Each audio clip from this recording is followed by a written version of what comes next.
Hey everybody, and welcome to What the Fix. This is our inaugural episode of the What the Fix podcast. This is a podcast focused on repair, the right to repair, circular economy, sustainability, you name it. I am your host, Paul Roberts. And I'm Jack Monahan. We're here talking to you about repair, the right to repair, circular economy, sustainability, all the issues around right to repair. Jack and I maintain the Fight to Repair Substack newsletter, and I'm the founder of Secure Repairs, which is an organization of information technology and information security professionals that support right to repair. And What the Fix is a podcast Jack and I both kind of talked about because we were following the right to repair issue and realized that, the issue is kind of spreading out. There's just so much going on the periphery of right to repair. There are so many other issues wrapped up in it. And we thought, this is ripe for a podcast. This is a type of topic that really deserves its own show. And so that's what this is. And so we're going to be coming to you every couple weeks. And we are going to be talking about the news of the week, the repair news of the week, and also featuring interviews. We've done a bunch of interviews with really prominent figures in the right to repair movement or in related areas, and we're going to be bringing those to you. So we're really looking forward to it, and we hope that you sign up and subscribe. This is going to be coming to you in your podcast platform of choice. If you're a Fight to Repair newsletter subscriber, you'll be getting information about it. We're also going to be introducing some premium content around the podcast, access to special content, and so on, that'll be attached to the Fight to Repair Substack. So if you're not signed up for that, not subscribed to that, please do so, and we'll have a link in the podcast for subscribing. Jack, how you doing? Feeling good. Ready to kick us off. Yeah, absolutely. So the format we're doing, we're going to just start off by talking about some of the news of the week. And Jack and I have both been texting back and forth furiously and going over the news from our Fight to Repair Daily newsletter that Jack and I put out every week. And we should probably have a link to subscribe to that too. And picking out the stories that seem to us to be the most important of the week, and we're going to talk about them. We're going to break them out. So Jack, I'm going to toss the ball to you. Why don't you start? What's your first story of the week? So there's a piece written earlier this year that was about a company called Second Sight, which gave people brain implants to allow them to see, and the company shut down and left people literally in the dark. They couldn't see, and they had relied on this equipment for years and years, and the company just threw up its hands at a certain point when they were shutting down. And so people are understandably very upset, and it's calling into question what is the responsibility of a business that is impacting the quality of life of someone that heavily. And so this piece is essentially talking about the role of the Food and Drug Administration, the FDA, in regulating medical devices. And so right now there is some compliance and liability associated with medical devices. Things like, when you need to get a approval for a medical device, you have to go through the FDA, and there is some liability if you stop providing service or something goes wrong. Like, companies and business owners of those companies can be held accountable. But right now, they're arguing that, regulators aren't really doing much. It's really similar to issues that we see with much lower stakes, right? Like the famous one recently was the Sonos speakers, right? Where they decided to sort of end of life some of their connected smart speakers, some of which people had maybe just bought recently within the last 6 months. Same type of thing. End of life for this product line. We're not going to be supporting it anymore. And so it's basically going to get bricked because we're shutting down the servers that it relies on. And people were outraged, and the company kind of backtracked. There was another one about one of these little talking interactive robots, right? Where Gmo. where there are all these videos, really sad videos of like Gmo dying as they like, weaned it off the software updates, and it could do some stuff without the real-time connection to their servers, but not much. And this is just a real issue, which is with software connected devices, right? When the company decides to walk away from maintaining the services that the connected device relies on, what happens, right? It really highlights this hardware versus software. What exactly do you own? Like, yeah, you own Gmo, but Gmo without the software and the services is basically just a paperweight, right? There isn't much motivation for the FDA, for example, to do anything because they're not feeling pressure. So I definitely agree with the authors of this piece that we need to pressure the government to actually do something, because otherwise these companies are going to continue to they're okay shutting off these services. They're okay with not having people be able to repair these things that vastly improve their quality. Yeah, in this case, if I remember, there was a lot about just the financial health of the company that made these, and there were all these efforts to kind of get the company bought by another company, and that fell through, which is like, listen, this is the way business works, right? Like, not all these companies end up viable, but when you're making a product that's implanted in somebody's body and you decide to stop supporting that product, it's not like it's not like it's a dishwasher that you can just say. Well, they make the mention of pace or cochlear implants from the 1980s, right? Like they can be upgraded, right? And they've been upgraded ever since, right. And they were designed with that in mind, right. But now that's changed, right? Which is a change in business culture, not a change in technology, right? Interesting. Okay. So my first story is, and we'll have links to that. That's in the show notes. My first story is regarding the hearing last week in Nebraska regarding an agricultural right to repair bill that was proposed in the Nebraska legislature that actually made it through committee and to a floor vote, which, if you've been following right to repair, is in and of itself a huge accomplishment. Many times these right to repair bills are killed in committee through concerted lobbying by, in this case, John Deere and the John Deere dealerships and the agricultural equipment industry. So this one made it through to a vote by the Nebraska Senate. Nebraska, I think, has a unicameral legislature. And it died. It died not because there wasn't support for it, but because of a familiar villain to anyone who is a fan of progressive politics, which is the filibuster. There was a small handful of senators who basically filibustered and forced there to be just never-ending debate on this, and they couldn't muster the votes to end debate. And so the legislation basically died. They ran out of time. They just they made a decision not to bring it back up for more debate, and that was that. So on the one hand, a victory for right to repair and getting it to a floor vote, and I think folks who back right to repair are encouraged by that. On the other hand, at the end of the day, same outcome, which is, the interests opposed to agricultural right to repair bills were successful in killing off this legislation, at least for this year. So a couple things that I wanted to talk about. One was that, agriculture, we are seeing sort of special, more focused right to repair bills in a bunch of states. There's the agricultural right to repair bill in a bunch of states, Florida, Nebraska, Maryland.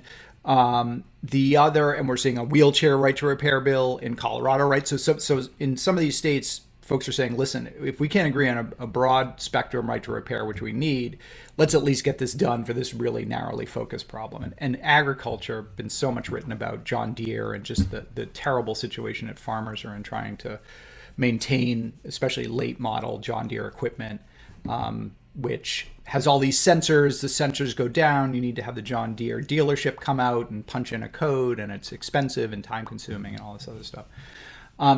I think what I want to talk about was just, I watched that hearing and it made me want to pull my hair out. And at the end of the day, what really strikes me is just like all the bad faith arguments that the opponents of these bills make, that right to repair really is a bill, is an issue with broad public support. The folks you hear opposing it are basically folks who are either have a financial interest, they're representing the manufacturers, or they are John Deere dealers.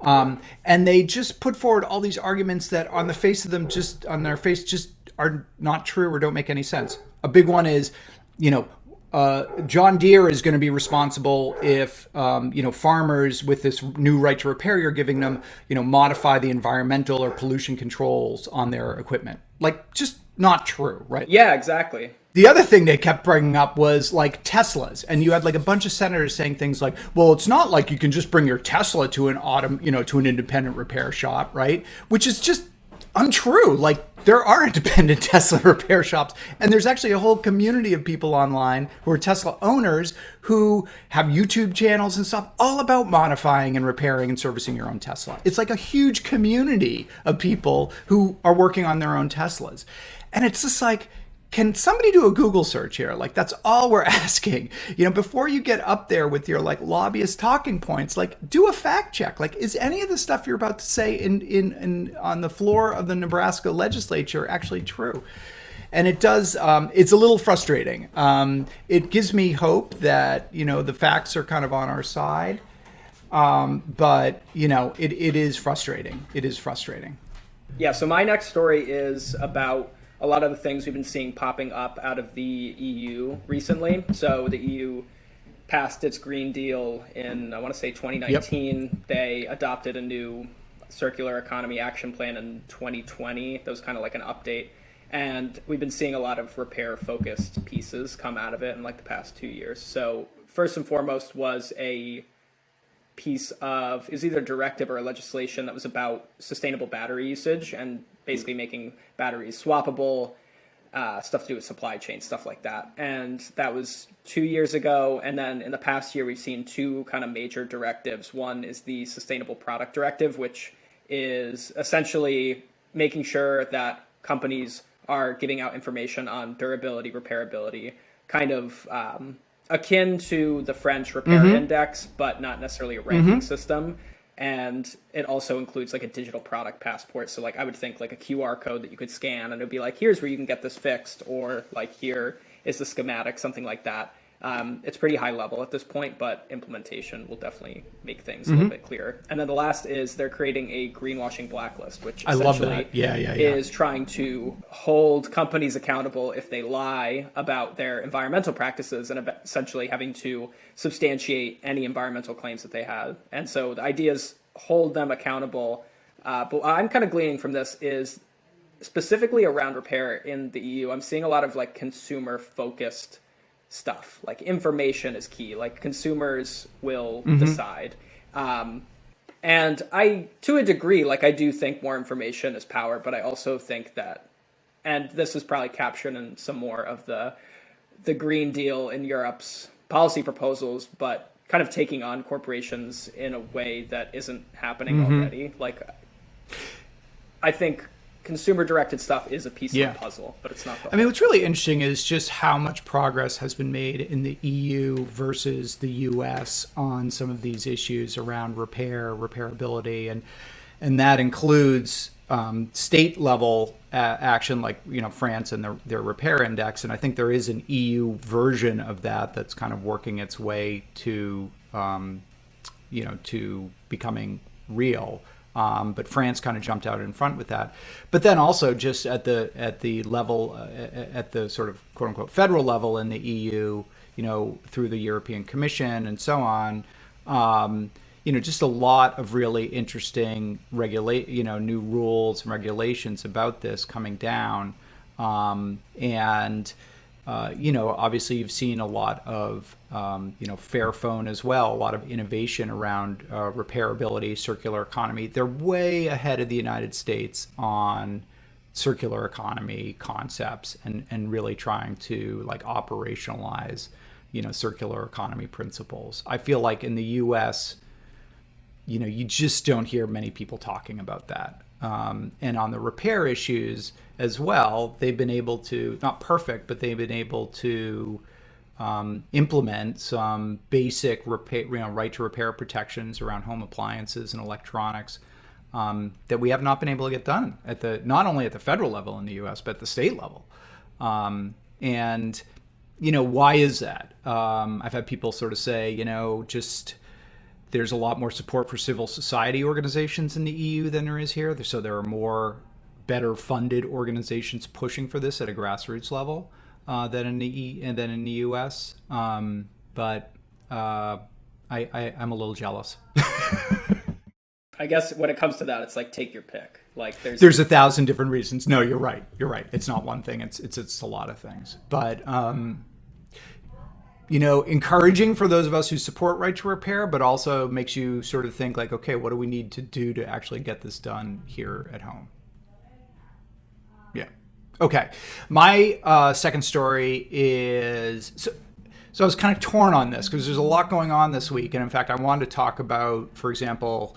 And I'm going to kind of sneak in two stories here, really. I want to talk about the Google Pixel news with iFixit, right? That, iFixit has announced a deal with Google, just like they announced a deal a couple of weeks ago with Samsung to provide replacement parts for Google Pixel phones that'll allow owners to maintain and repair their own Google Pixel phones.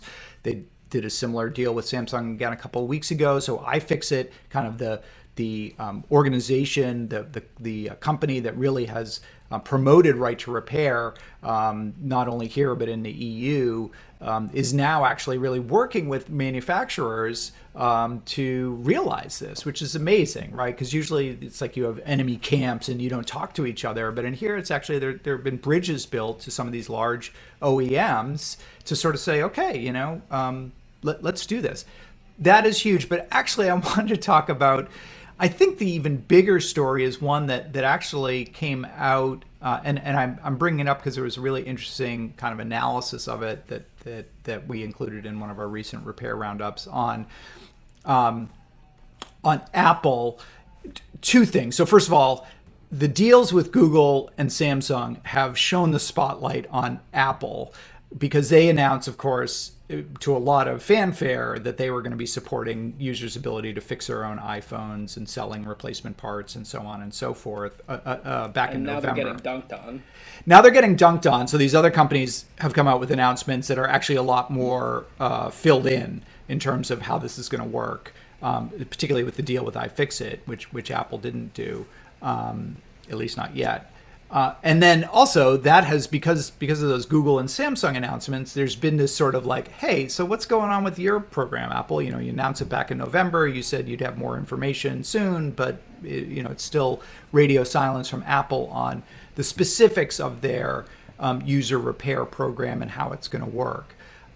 So there's that. And then there's this news that came out in Bloomberg last month that actually Apple, while it is sort of, saying, yeah, we're going to allow people to fix their own phones, may be shifting as a company to a subscription model for their phones and iPads and so on, moving away from selling hardware to people to basically leasing hardware to people. Just adopting an entirely different model for ownership, which won't be ownership. You'll be a tenant.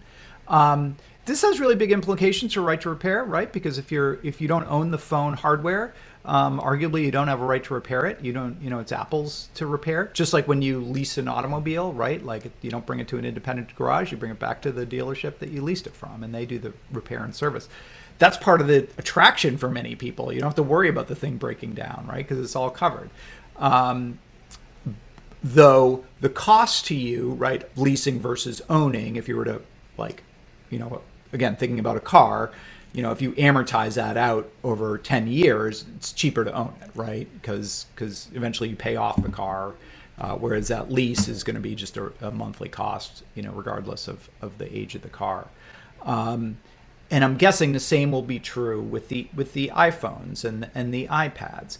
On the one hand, I think this is a much more honest way of doing business than what Apple's doing now, which is kind of selling you the phone, but then treating it like actually they own the phone and you don't have any control over it.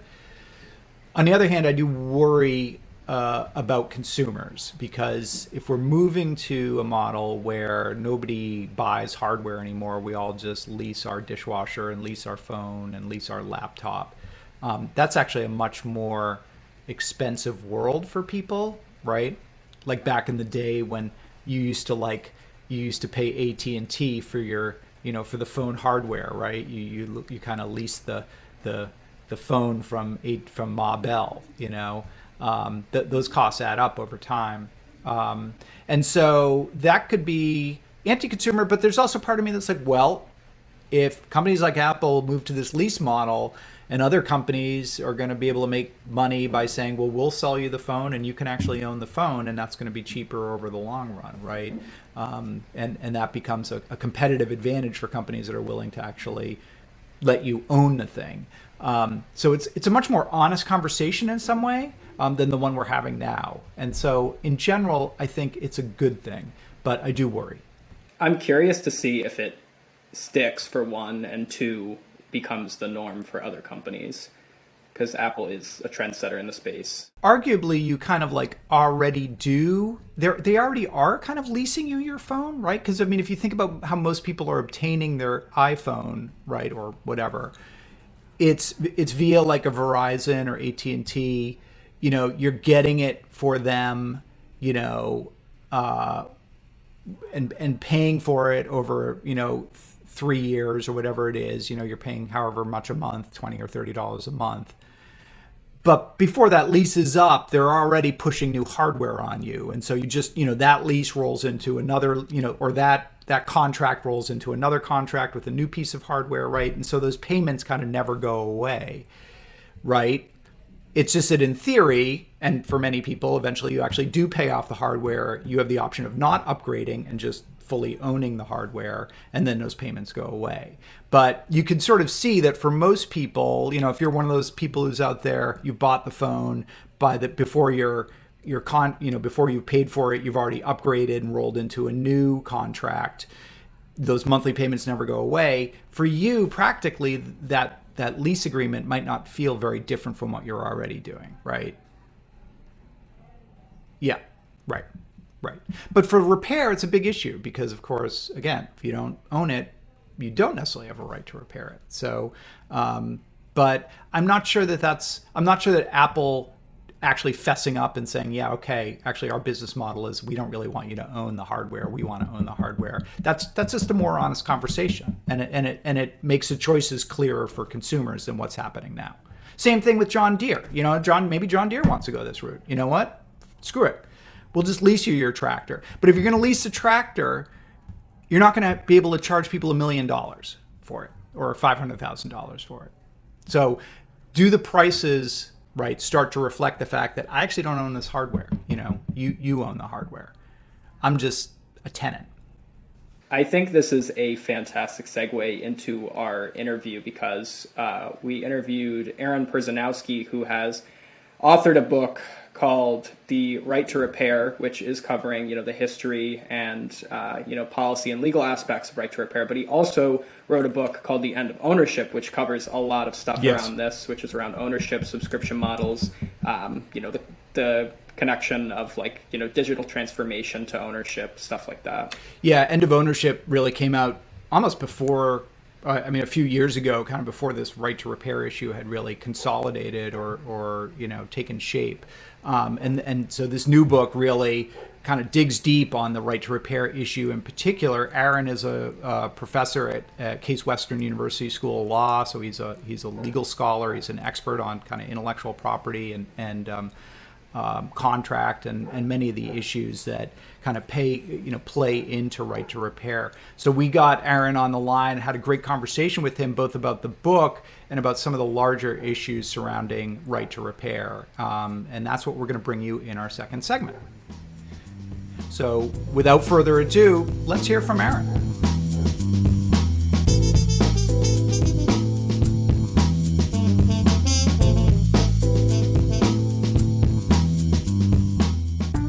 So we're here on the, this is incredibly timely. You've got a new book coming out. The title, this is a repair-focused podcast. You've got a book coming out called Right to Repair. This is, as Kyle Wiens at iFixit said, basically required reading for anybody who's interested in the issue of right to repair. It's actually not your first kind of swing at these issues. You've got another book called that you co-wrote, End of Ownership, that also kind of touched on some of these issues. But tell us just a little bit about Right to Repair as a book, and how you came to decide to do a whole book on this topic.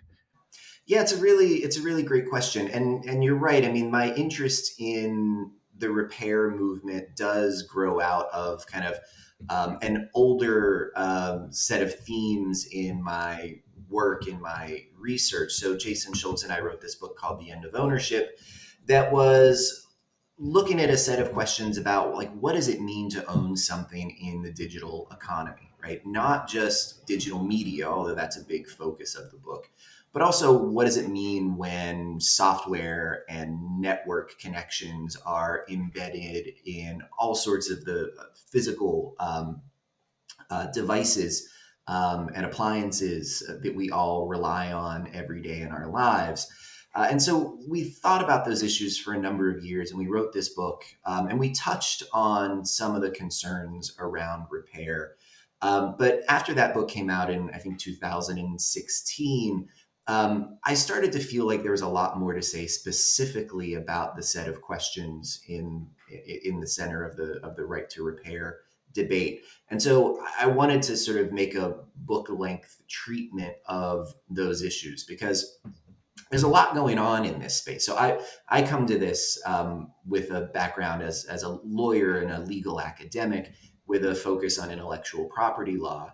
And so I talk a lot in the book about copyrights and patents and design patents and all those sorts of IP regimes. But it also involves issues around antitrust law, around consumer protection law, concerns about the environment, concerns about economics, right? All of these things, I think, really required a sort of like deep and thoughtful effort to kind of construct a narrative that shows why repair is important, why repair is under threat, and what we can actually do about it, both through the law and through, other sorts of interventions. So when we're talking about the right to repair, or a right to repair, what are we really talking about from the legal perspective?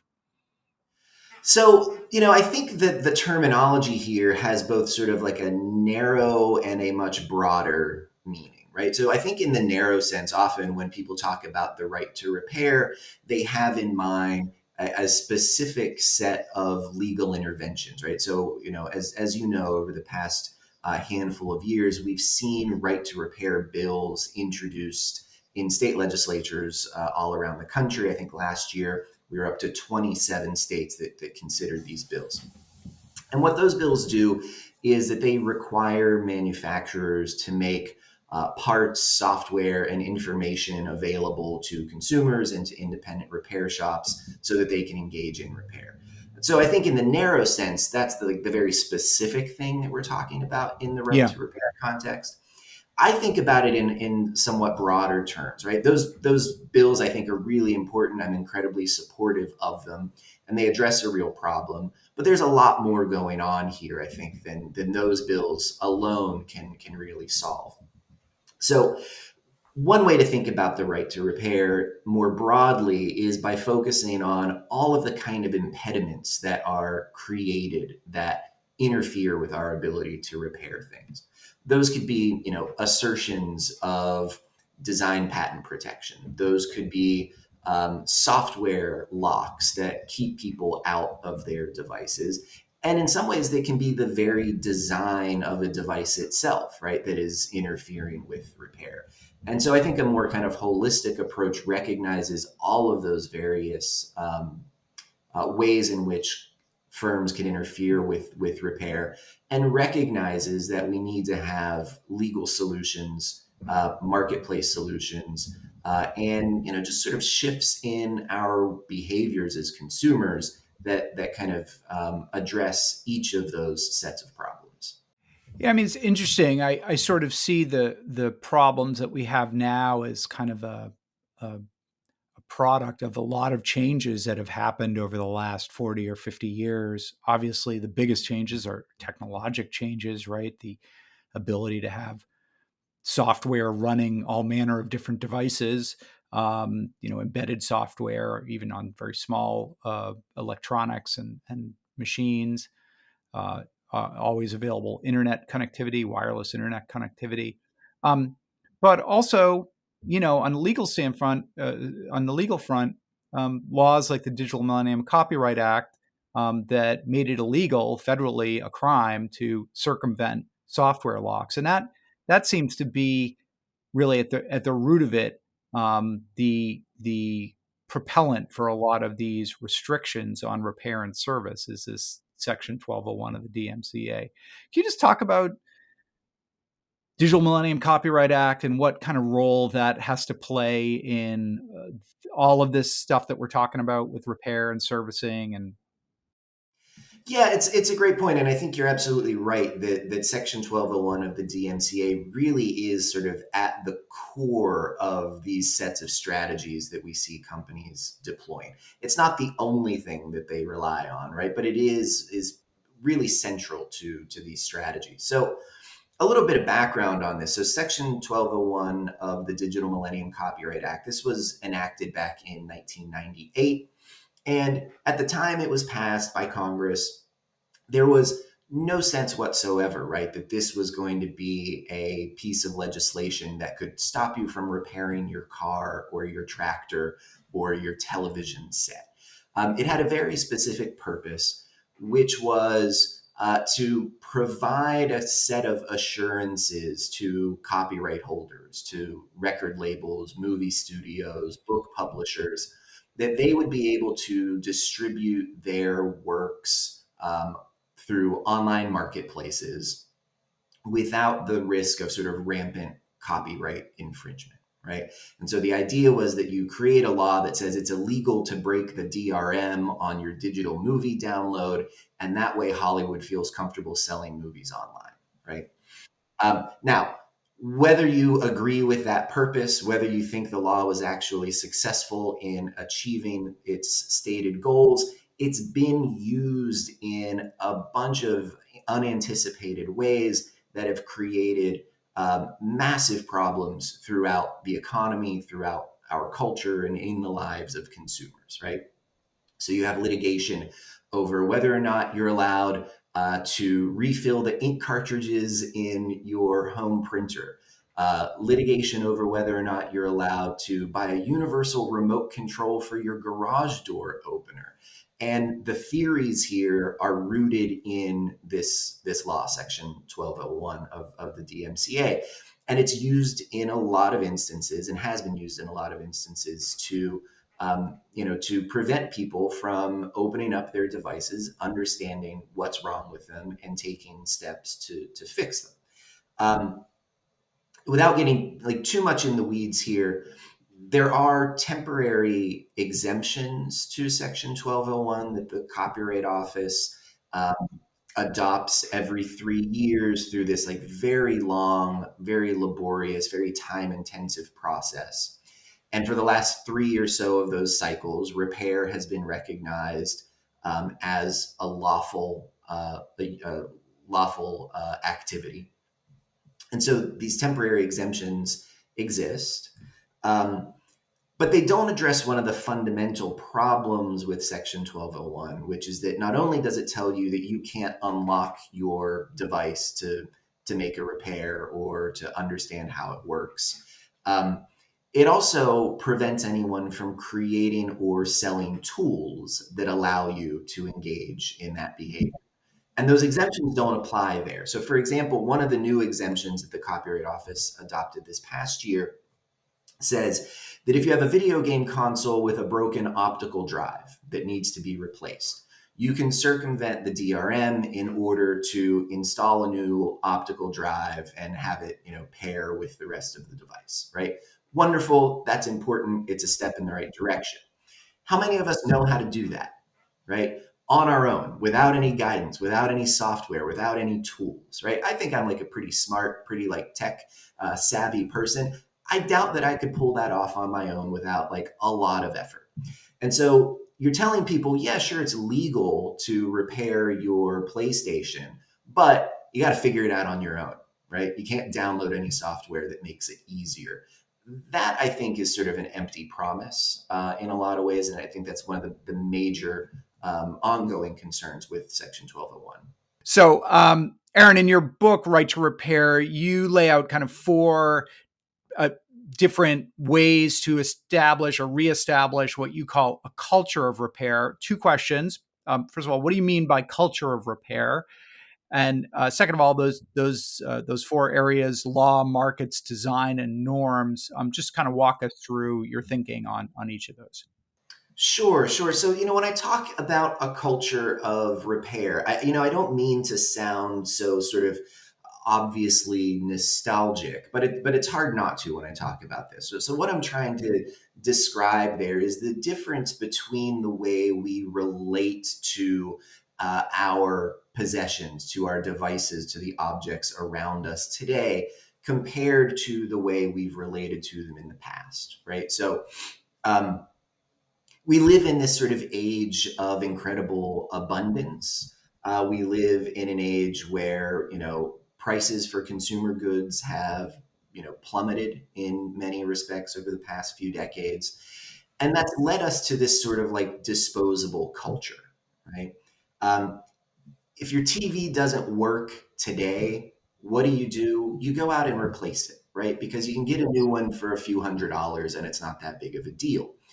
When I was a kid in the 80s, if the TV broke, you took it to the TV repair person, right? There was someone whose job it was, right, to fix these devices because we had expectations that they were going to last for decades because new ones were expensive and repair was relatively cheap. And that's just within the span of my lifetime, right? If you think about, the early part of the 20th century, where Ford was, creating the Model T and making replacement parts available, including repair instructions in their, in the owner's manual, explicitly saying, we hope you buy one of these, right, in your lifetime, because that's how long this product should last. We've seen a huge shift there. And that shift has real consequences, right? Particularly with respect to the environmental impact of this kind of disposable culture. We are buying more than ever. We're throwing things out more than ever. And we're creating just massive amounts of waste. And waste that has like real risks to human health, not to mention to the planet as a whole, right? So that's a big part of the concern here. So in the book, I try to talk about how we might shift people's behavior. And I'm borrowing here very explicitly from Larry Lessig, who talks about these different sort of modalities for affecting behavior, right? The obvious one for me as a lawyer and a legal academic is, well, you want to change people's behavior, you change the law, right? You make something illegal that was legal before, or you create an exception or a defense to something that the law prohibited, and that will redirect people's behavior in a certain direction, right? And that's a good tool, but it's often not the most effective of tools, right? Another way we can affect people's behavior is by changing conditions in the market, right? If we want people to engage in certain behaviors, well, we make it less expensive. If you want to discourage behavior, you make it more expensive. Is there a parking shortage in the downtown of your city? Double the rates at the parking meters, right? That will change behavior. Norms are more about sort of our expectations of one another as members of a community. What are acceptable behaviors and what are not acceptable behaviors? How do we communicate that in a way that shifts people's behavior? Maybe you live in a neighborhood where your neighbors are going to gossip about you if you leave your recycling bin on the sidewalk an extra day, as I often do. I forget which day it got picked up, and then I look around and I'm like, I'm the only person that hasn't, pulled thetheir recycling bin back to the Guilty, yeah. Right. Sometimes, Aaron, more than one day. Yeah, sure. If you got some judgmental neighbors, right, you're going to start to feel that pressure. It's not a law, right? But it is the expectation of your community. Then the other thing we can do is change the built environment, right? Lessig talked about this in terms of code, and code is certainly an important piece of the puzzle here, right? We change the code, we can often change some of these restrictions that we're worried about. But other, features of the physical design of our products, right, can make them easier or harder to repair.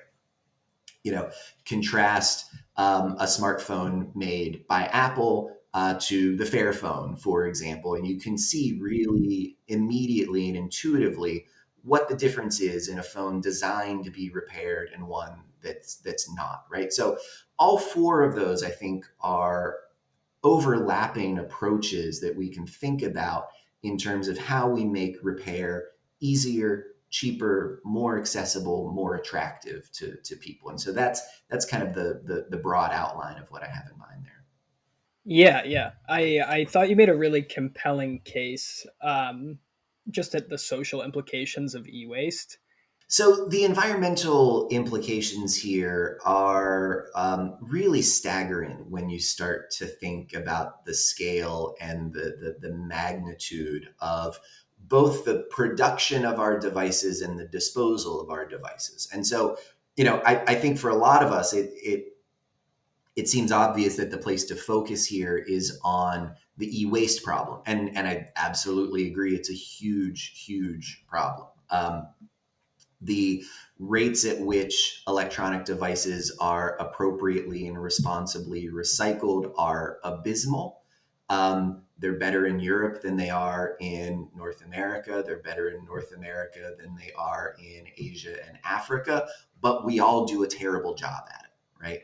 So just some of us are worse at it than others, right? And as a U.S. citizen, we certainly are not immune from lots of criticism on that front.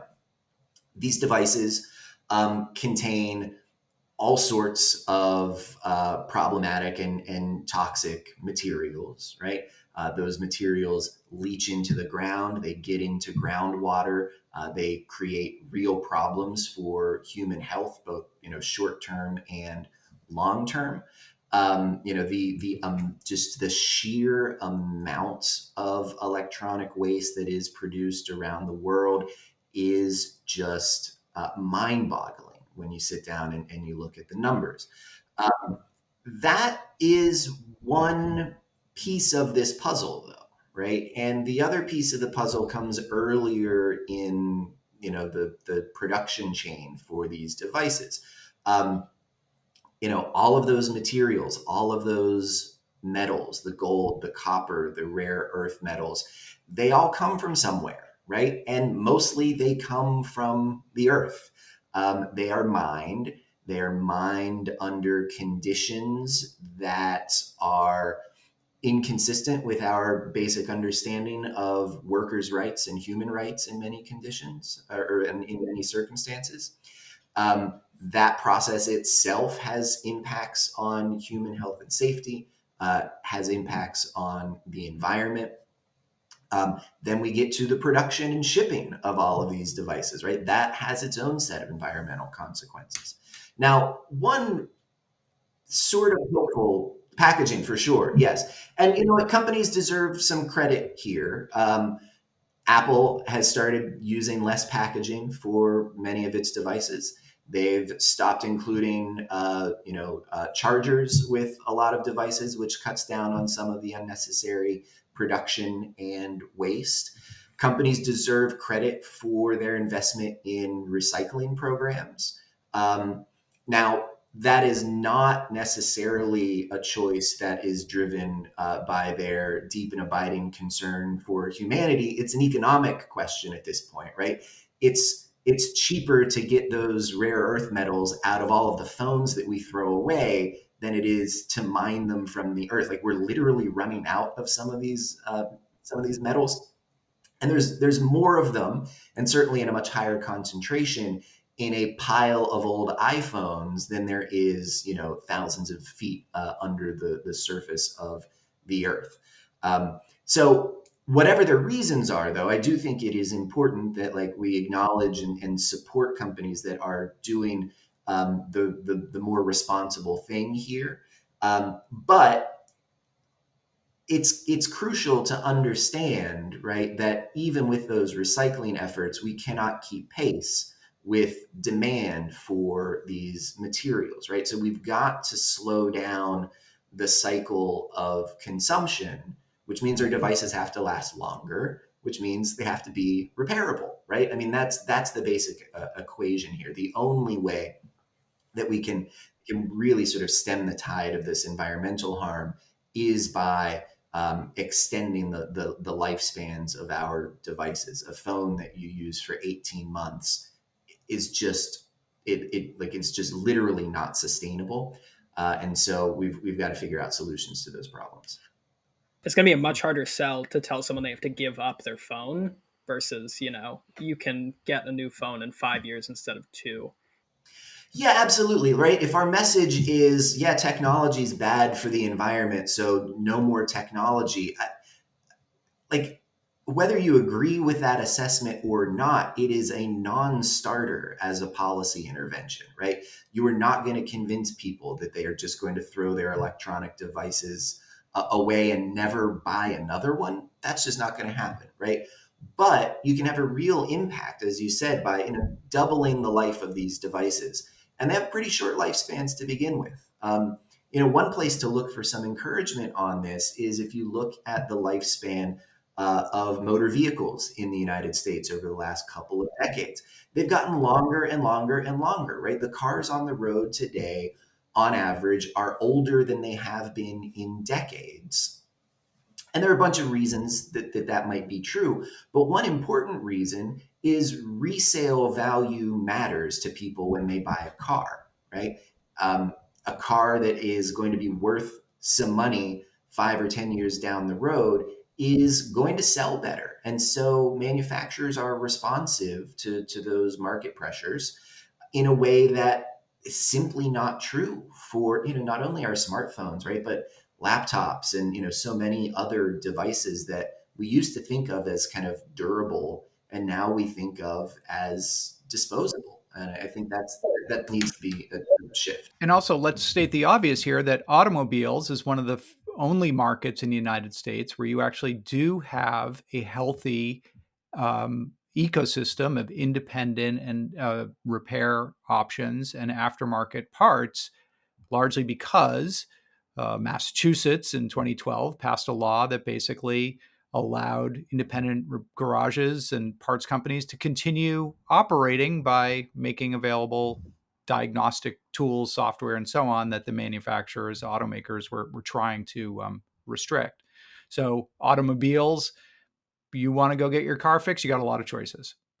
You do, absolutely. And it goes back to this sort of, this term we talked about earlier, kind of the culture of repair. Repairing automobiles, right? Whether you're doing it yourself in your garage or you're taking it to your local shop, or even if you're just, driving it to the dealer because it's more convenient. That has been part of automobile culture since the beginning in the United States, right? Like this has always been something that we expect. And so when there were efforts to interfere with that longstanding practice, people intervened, right? And we got this legislation passed in Massachusetts because it was a shock to people. And I worry that we haven't created the same expectation around this sort of new generation of devices, right? That people don't think of them as things that ought to be repaired. And that's part of what we got to fight against. It's funny. I hear that often, even sometimes from other reporters who maybe are new to the issue, or they're kind of, NPR will do a piece and they'll have their kind of tech guy come on who's their, technology, pundit, basically, and they'll often kind of parrot the arguments of the electronics industry, and in essence, sort of saying, "Well, I can't, I don't know how to repair my iPhone, and so, why does anybody need to do this, or why? In essence, why should we even care about this, right? I mean, it's absurd. You fixing your own iPhone, forget about it. This kind of it's not Ludditism, but it's sort of it's like a premature surrender on what seems to me to be a pretty central right of ownership and property. I think part of it, you're right, is the messaging from manufacturers, right? Who for years, and there's some signs that this might be changing, but for years the messaging has been, don't open this thing up. You can't be trusted with it. You don't know what you're doing. It's dangerous. It's going to explode. You're going to ruin your warranty. You're not going to be able to have a warranty anymore. Again, not true, but a lot of people believe Yes. it. Yeah, right. All of those messages come together along with the fact that, like, let's face it, as a physical matter, it is increasingly difficult to repair these devices, right? I mean, I remember in the early 2000s, I had a Motorola Razr flip phone. And if you needed to swap the battery out, right, you used Yeah. your thumb to remove Yeah. the back cover. You picked the thing out and you swapped in a new one, and it took, all of 90 seconds. Yep. Whereas today, if you want to replace the battery in your iPhone, you need to set aside an afternoon. You need to have a set of tools ready to go. I mean, not that it's like impossible or like a particularly difficult procedure, but it's not easy, right? And people are, I think, uncertain about their own level of ability, and that's why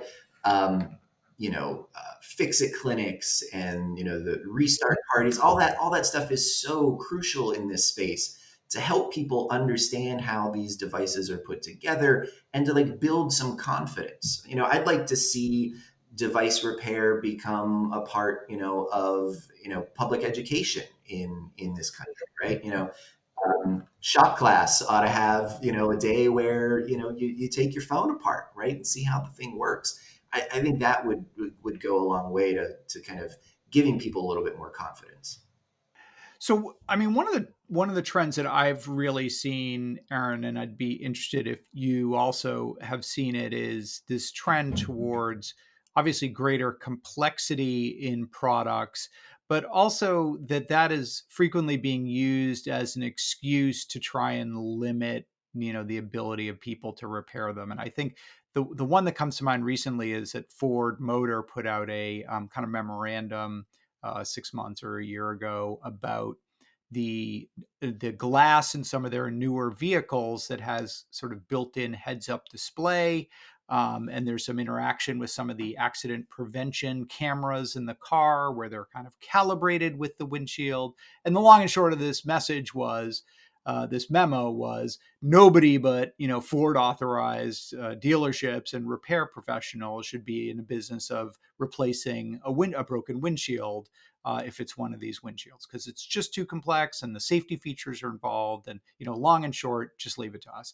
And I was thinking, like, we're going to start hearing a lot more of that. I mean, automobiles are one example, but you can imagine, as these more interactive kind of intelligent features come out, that's going to be a common refrain. And what do we culturally as a society what's the proper response to that argument, which on the face of it kind of sounds like it makes sense, but it's a slippery slope.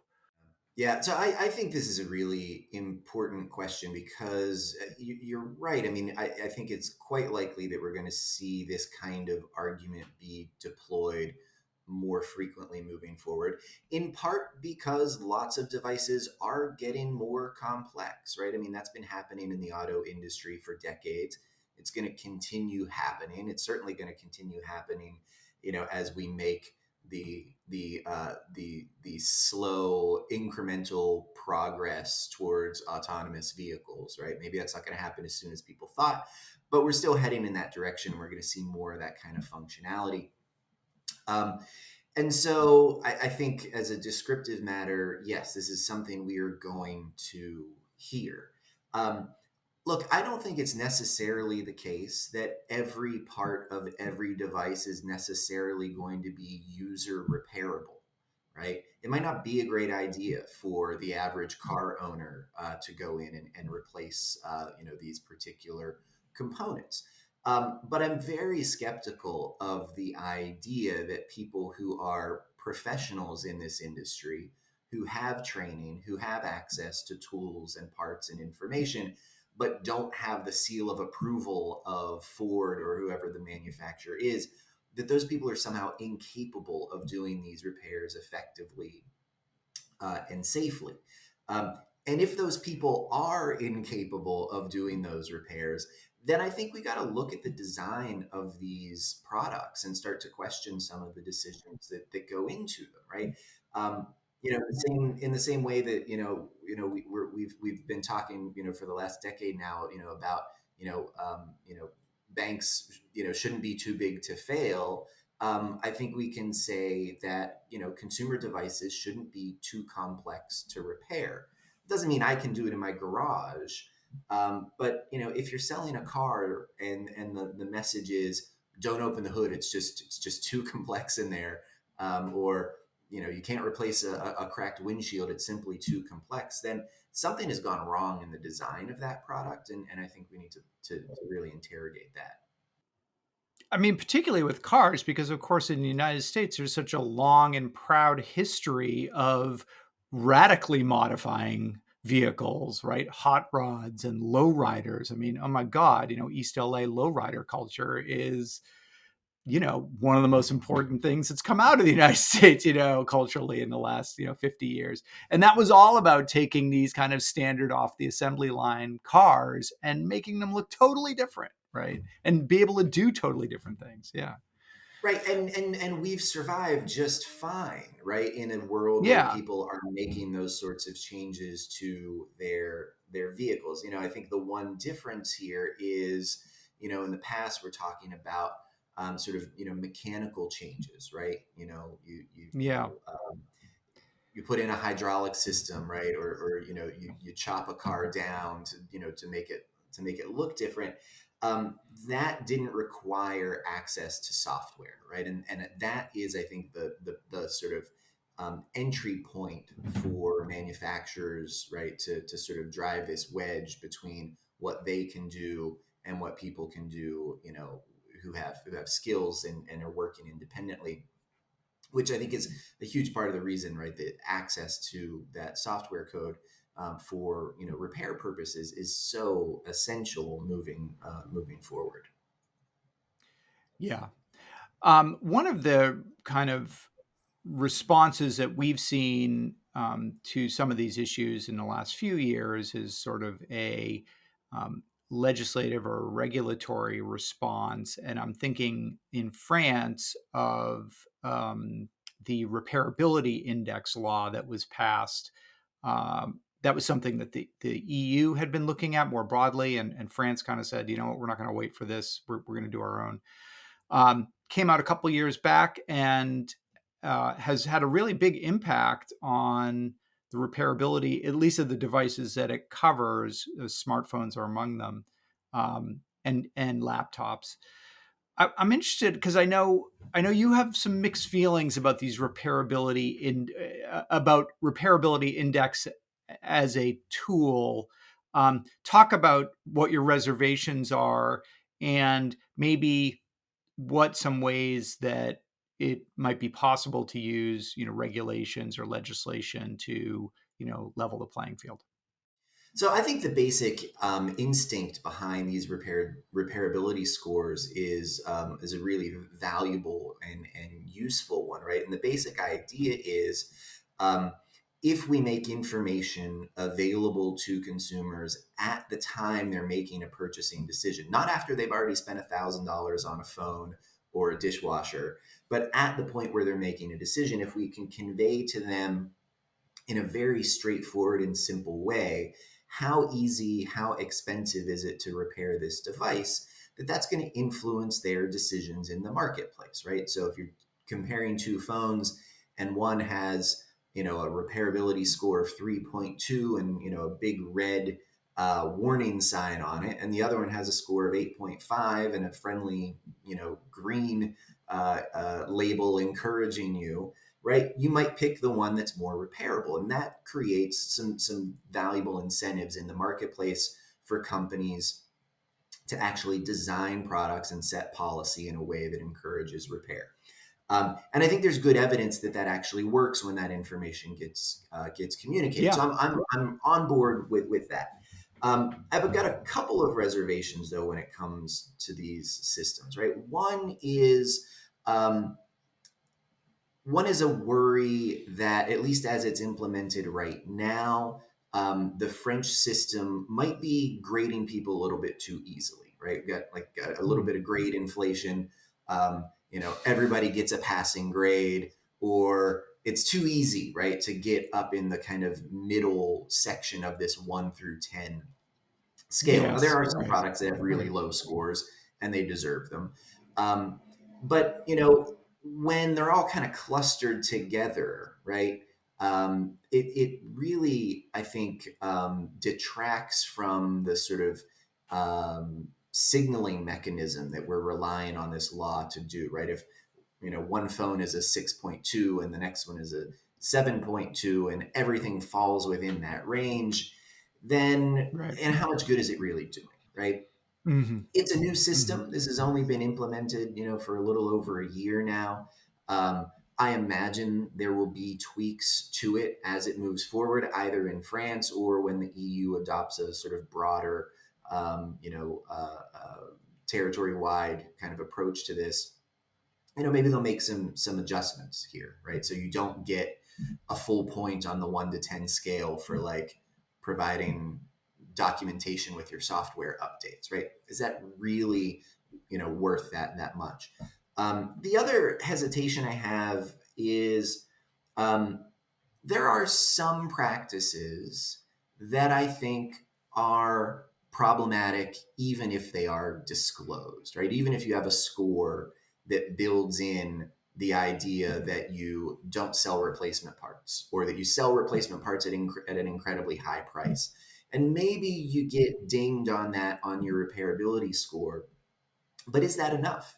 I think there are certain kinds of practices that we ought to just say are unlawful, right? They're unfair to consumers, or they're unfair as a matter of competition, and we ought to just prohibit them directly.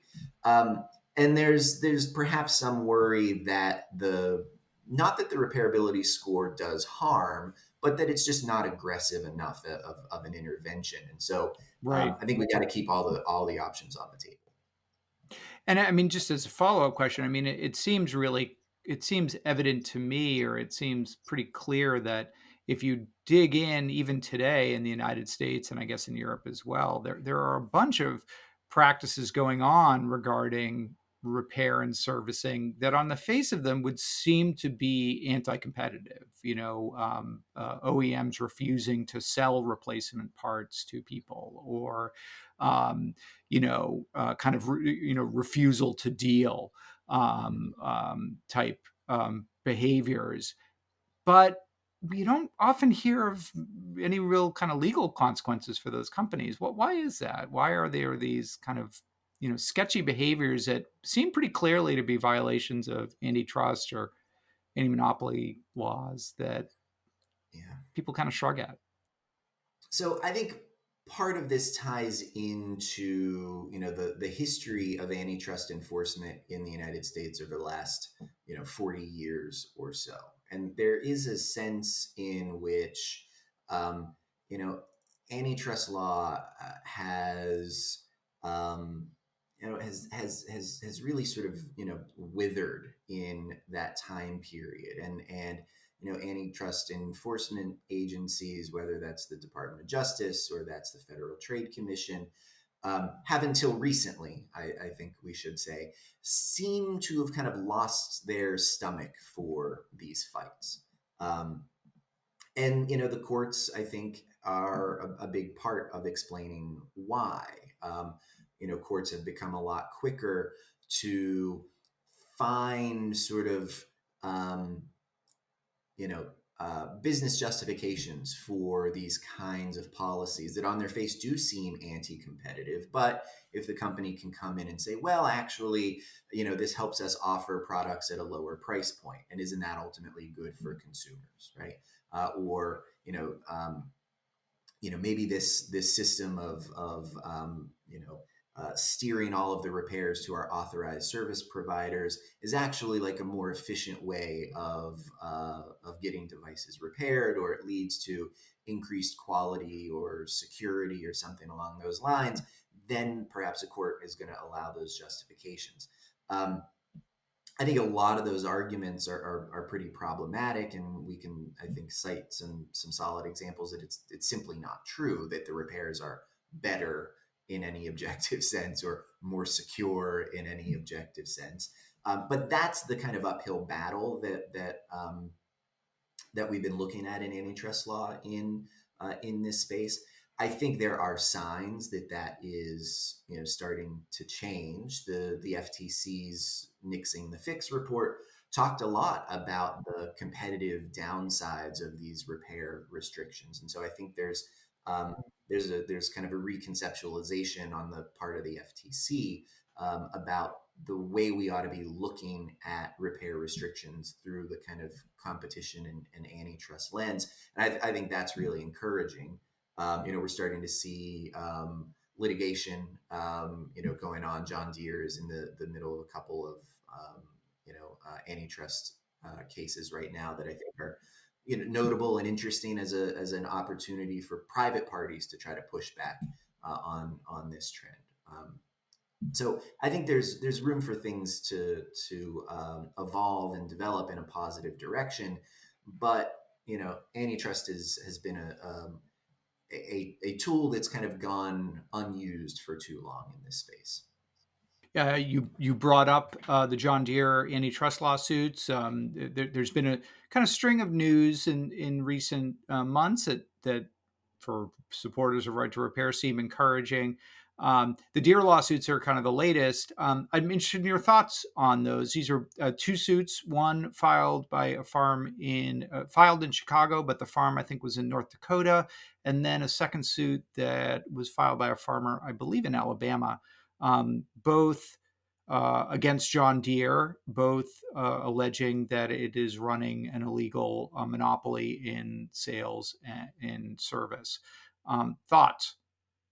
Yes, I mean, when we talked about behaviors that on their face look like they violate antitrust law, John Deere provides some good examples, right? So, one thing that we worry about in the antitrust space is this idea of tying. So if you have, considerable market power when it comes to one particular product or service, and you use that as leverage to gain control over another market for a product or service, right? We look at that pretty skeptically as a matter of antitrust law, right? Mm-hmm. And so part of the allegations in these cases is, that John Deere is using its power in the market for its farm equipment, right, to leverage that as a way of gaining control over the market for repair services. And they do that right through this sort of software tie that says, look, we'll sell you the tractor once you've sold it, or once we've sold it to you, however, right? The only place that you can get some repairs done is through us, right? If you buy our parts and you install them correctly, they're not going to work until we send somebody out to your farm and connect our laptops with these payload files, and then magically bless everything so that it will operate. That looks like, right, an effort to tie products to repair services, right, in a way that's arguably unlawful. And part of what I think is the important backstory that is at least news to me when I read that first complaint was the really intense degree of concentration that's gone on in the John Deere dealership space, right, where they've really forced out a lot of independent dealers. And so that market is much more concentrated than it used to be. Yes. Farmers have fewer choices about where to buy their tractors, about where to get their tractors serviced. all of Right. which I think lends a lot of power to the arguments that they're. Right. I mean, this is technically within the authorized repair community of Deere, the folks who have franchises for dealerships to sell and service equipment, and even there, yeah, it by one account seems like there was a very concerted effort to thin that population, so that farmers, in essence, now are saying, I can take my equipment to the dealer 10 miles from here, 50 miles from here, 200 miles from here. They're all owned by the same company because Deere has very, gone through this process of concentrating ownerships of dealerships among very large owners. Yeah. How would that impact how the courts might look at that charge of antitrust?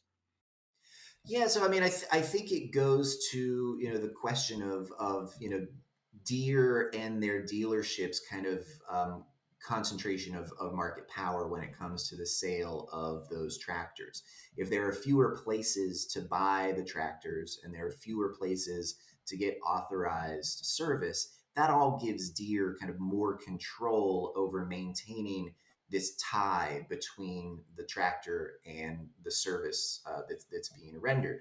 Now, one thing that I think they're likely to point out here is that over the last couple of years, last few years, I suppose they have promised and are making minor steps towards making good on the promise to make some of this software available directly to farmers. They promised that years ago, and eventually it seems like they're starting to roll out some limited access to this kind of software tools that farmers might need, at least for diagnostic purposes. I'm not sure if it's going to allow them to actually initialize replacement parts. Authenticate parts. Yeah. Yeah, right. But that's really expensive, right? I mean, the complaint talks about the prices that are being charged for access to this software. And as I recall, it's something like $8,500 a year for a license to this software. And so that doesn't alleviate the concern here, right? If a company says, "Oh no, we'll sell you parts or we'll make software available to you," but at like an astronomical price, that doesn't really solve the problem here. And so I think that's going to be a point of contention. So we've seen some other good news, notably in Massachusetts in November 2020, the voters expanded that state's auto right to repair law. That's the reason that if you have a car anywhere in the United States, you can still take it to an independent car dealership. Um, and obviously, we've seen some moves by Apple and Microsoft in recent months to step back a little bit from their kind of hardline stance on repair, particularly Microsoft, and in some ways even embrace this notion of owner repair and making more fixable devices. What are your thoughts? Is this is there a sea change going on here with repair? Are these kind of you know um, more cynical kind of strategic step back so that we sort of live to fight another day type moves on the part of OEMs, or how do you read all of this?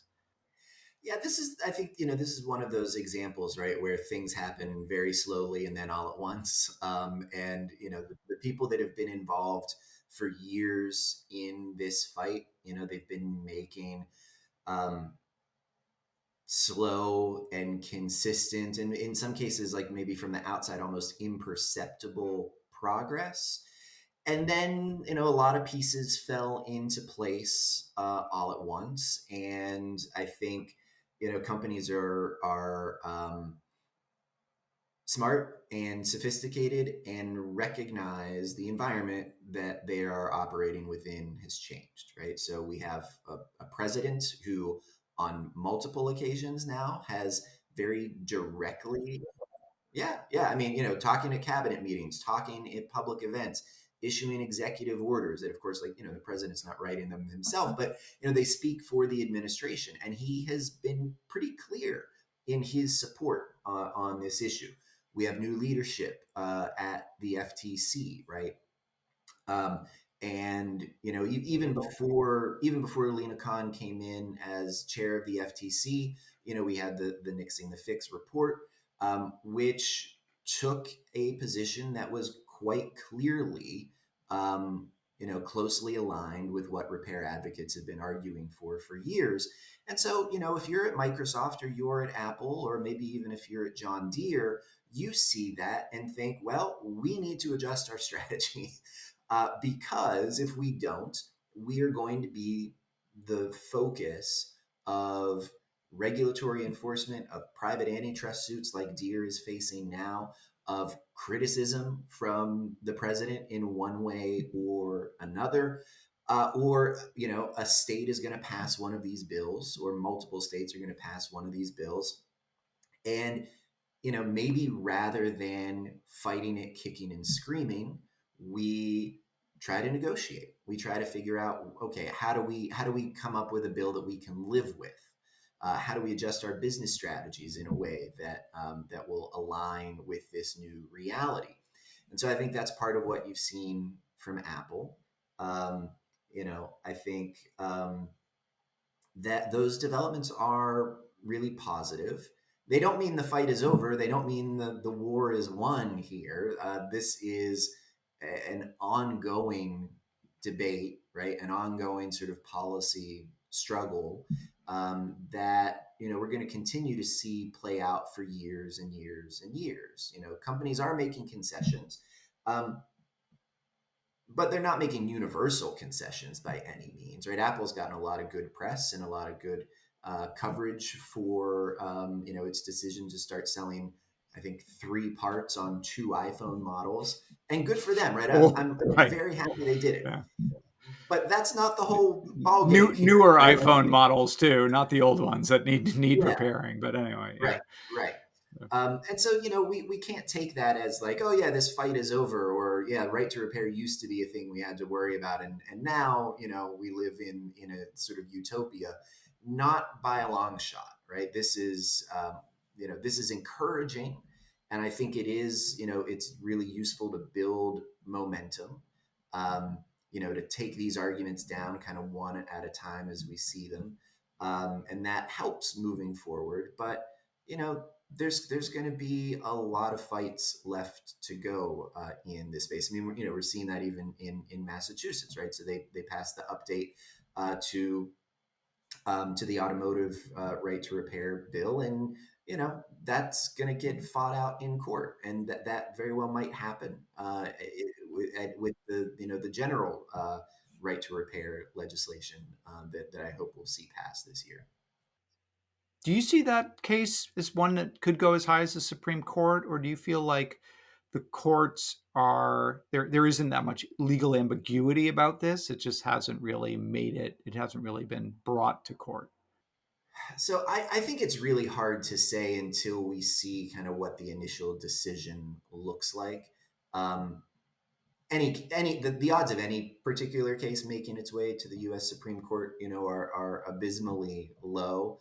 My hope is that we don't need to go that far to resolve this issue, but it will, I think, send a signal about how likely these fights might be in courts in response to other state bills around the country in the event that they get passed.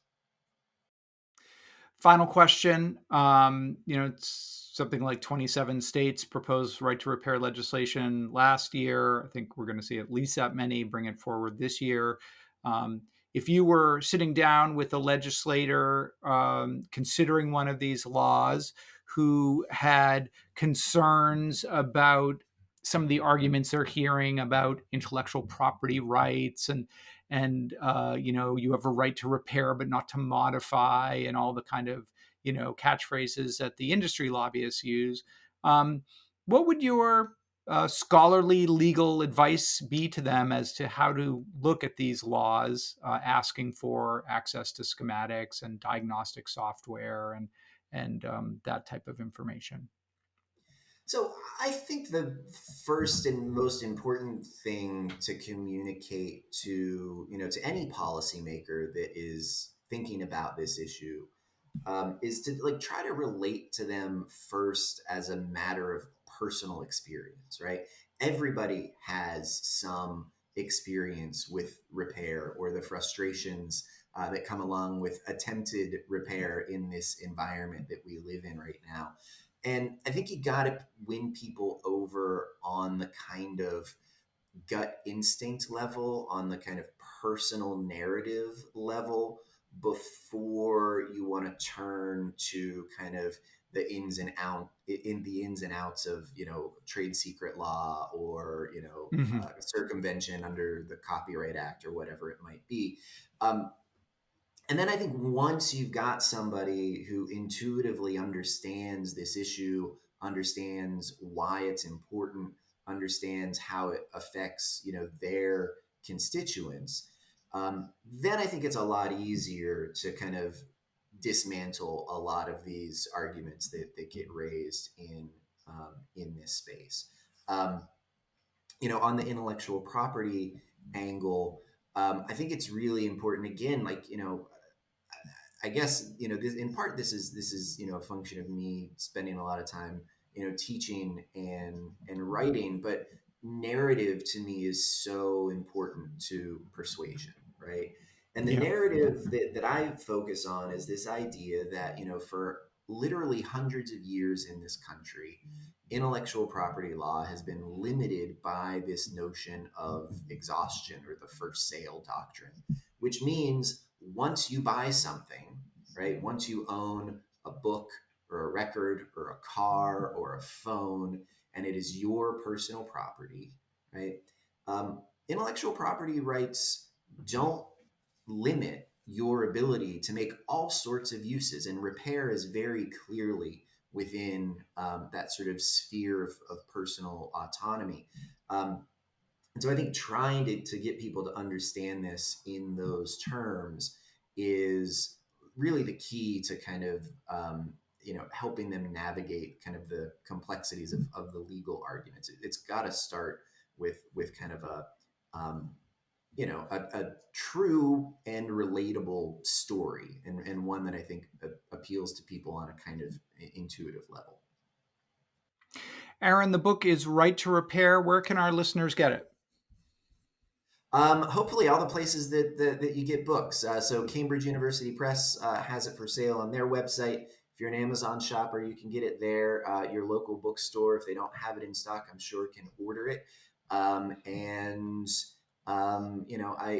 really hope that this book makes its way out into the hands of people who care about this issue, but don't really see themselves as kind of experts on the legal questions. I wrote it to be accessible.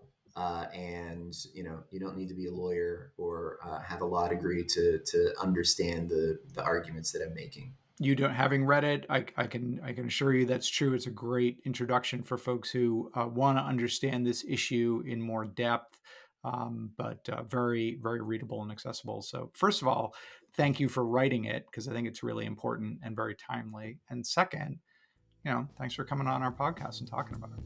Absolutely. This was a lot of fun, and I really appreciate the invitation.